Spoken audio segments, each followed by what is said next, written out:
Senior brother made a scene at the gate, blocking everyone's way just to distract the crowd and steal a relic from the Holy Hall, right? Steal a treasure from the Holy Hall? How exciting! How are you going to do it?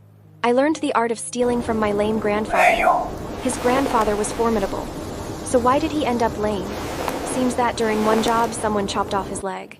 If even his leg was cut off, his art doesn't sound very trustworthy. I snorted and lifted my chin. Hey, little fellow from Ba Mountain. I'm the world's #1 divine thief. You dare doubt my craft? Why don't you ask who cut off my leg? They called me the lame old man. But once, long before the white in my hair, I was simply the best thief under heaven. Because of this broken leg, the village liked to call me lame. It's amusing when I think about it now. Others spend a lifetime for the Tao, or for power, or for name and rank. Me? More than half my days circled a single word: steal. And in the end, I gave my life not for treasure, but for a child. If I had a chance to choose again, I suppose I would still live the same way. When I was little, hunger was as common as dawn. For a bite of steamed bun, with my heart thumping like a frightened rabbit, I'd filch bread from a stall, hook a copper coin from a belt. Back then, I thought my life would be spent under people's contempt and pursuit. Then I met the sweet potato hawker.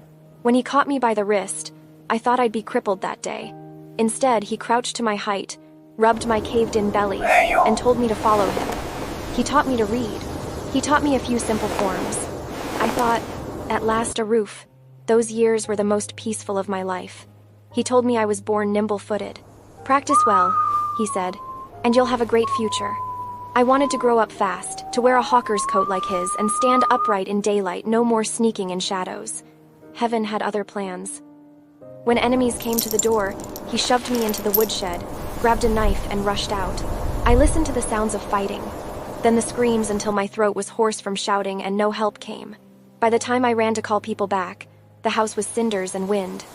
I ran a day and a night, far enough that the soles of my feet blistered and bled. From that day, I understood.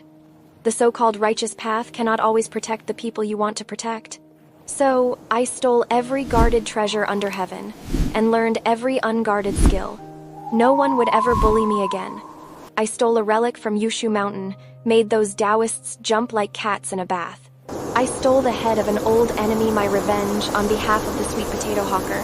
But when the revenge was done, the emptiness didn't leave. A hollow isn't something you can rob from someone else.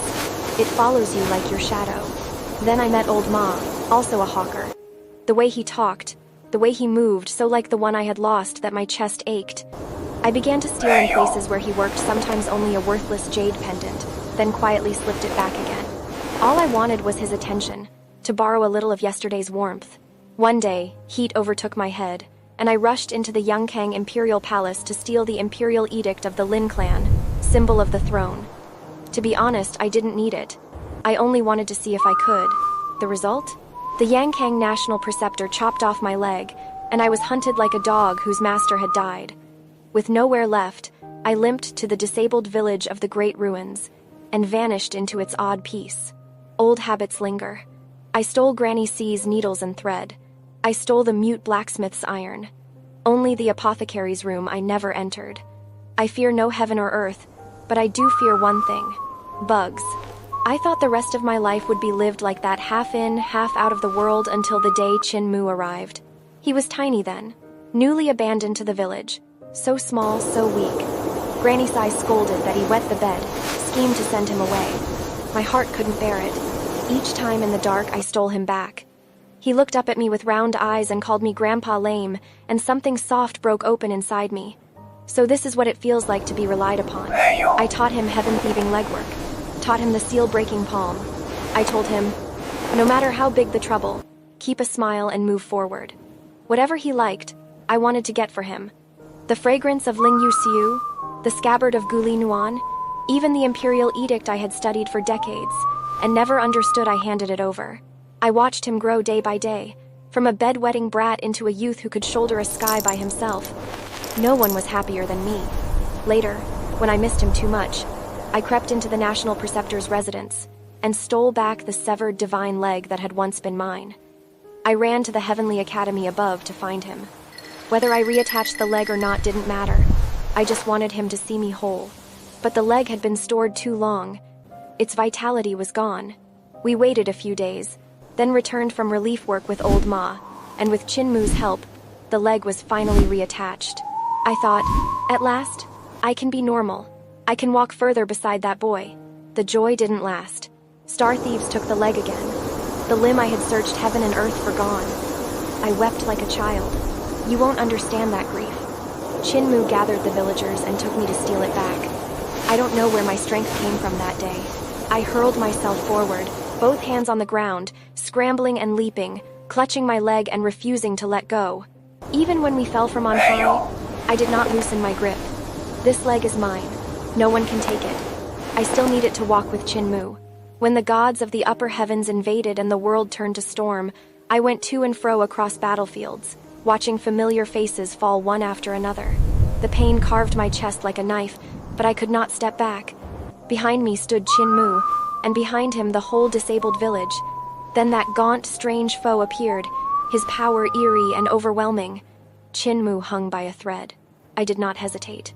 I seized the Taishi cane, poured my lifetime of cultivation into a single charge, and hurled myself at the enemy. All my life I had stolen countless things. This time I wanted to steal back Qin Mu's life, steal back everyone's future. Even if we perished together, I would not regret it. When I woke again, I was adrift in the river of time.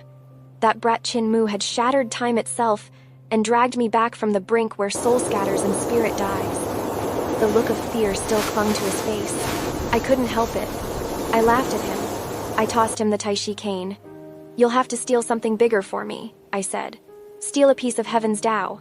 Truthfully, I knew already this boy had long surpassed me. He would do it. My life divides neatly in two. The first half, I was busy stealing. The second half, busy protecting. In the end, I learned a simple truth. Compared to the jewels and relics I stole, the most precious thing in the world is to protect the ones you love. You want the details? Fine, hear them as I lived them. In the old days, when we plotted a job, my block-the-door theatrics were never just for fun. The world must watch my left hand while my right hand disappears. The Holy Hall's vault had 1,000 eyes, but none were sharper than mine. Still, even the sharpest blade can chip. The National Preceptor's strike taught me that. Pain has a color white that splinters your vision. Hate has a taste metal and ash. But the disabled village added a new color to my palette. The gold of a hearth fire, reflected in a child's eyes. I told Chinmu jokes as I stitched old scars. I hid tears inside laughter. We thieves are good at hiding. I taught him how to slip bindings with a breath, how to measure a room with a glance, how to make a guard blink at the wrong moment. Then I taught him something no thief had taught me. Why to use those skills. Not for greed. For people. For that, I would gladly take the Divine Thief title and wear it like a badge pinned to a beggar's coat. And yes, do not think I have forgotten the ones I wronged. I returned what I could return, apologized when I could, but some things cannot be undone. A house burned is a house gone. A leg cut is a leg lost. That is why, when the chance came to steal time, I urged Qin Mu on, not to fix my broken past, but to guard his unbroken future. Do you still doubt my craft? The boy from Ba Mountain once did. If your technique is so great, he teased, why are you lame? I let him talk. A thief who lives long learns to endure mockery better than knives. But I also told him this. Ask whose blade took my leg. The answer matters less than the lesson. A thief's art isn't only fingers and feet, it is choice. What you choose to take, what you choose to leave alone. And, in the end, what you choose to give back. I used to imagine that the day I died, I would die in the rafters of some palace, 3 heartbeats ahead of the guards. Instead, I died in plain view, charging a gaunt monster with a stick in my hand because death with purpose is sweeter than life without it. Now, when I sit quietly and watch Qin Mu from the side of time, the world seems different. The wind feels kinder. The sun looks warmer.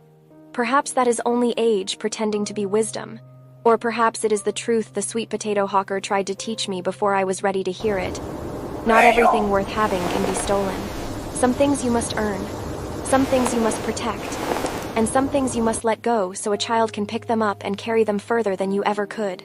If you ask me today what I am proudest of, it is not Yuxu Mountain's relic, nor the Imperial Edict, nor any secret vault opened in the dead of night. It is the sight of a boy smiling, as he steps into danger with courage I might never have had without him.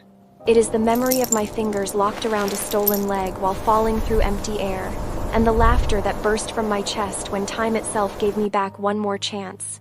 I am the lame old man. I am the world's greatest divine thief. And this is everything I ever truly wanted to steal. A life worth living, and enough time to pass it on.